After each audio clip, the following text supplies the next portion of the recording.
गाना के गाना जब बाबा जताई रे बाबा जताई रे बाबा जताई रे बाबा जताई रे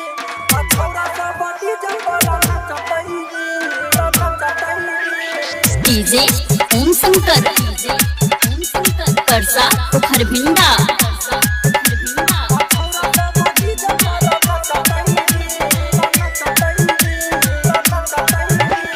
कान्हा जी के मूर्ति जब हंसताई रे छौरा सब डीजे पर नचताई रे छौरा सब डीजे पर नचताई रे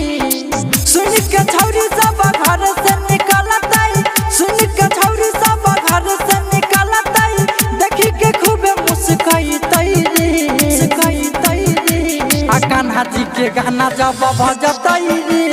छौरा सब डीजे पर नचताई रे कान्हा जी के गाना जब बजताई रे छौरा सब डीजे पर नचताई रे नचताई रे डीजे ओम शंकर परसा खरभिंडा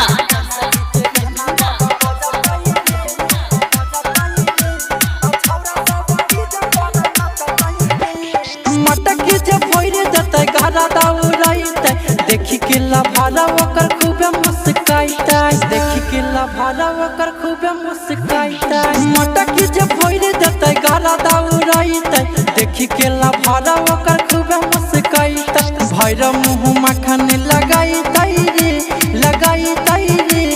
छौरा सब डीजे पर नचताई रे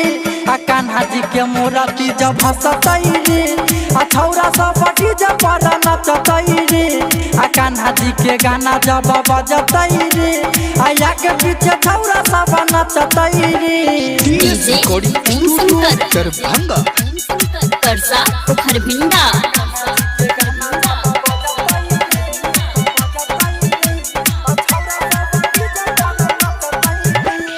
राहिटर बसंत जब मूर्ति उठाईते सोनू दर भंगिया के गाना बजाईते सोनू दर भंगिया के गाना बजाईते राहिटर बसंत जब मूर्ति उठाईते सोनू दर भंगिया के गाना बजाईते भगती में सब कोई झूमताई रे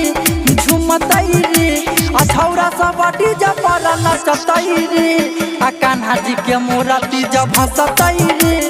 छौरा सब डीजे पर नचताई रे कान्हा जी के गाना जब बजताई रे आया के पीछे छौरा सब नचताई रे टीएस रिकॉर्डिंग स्टूडियो।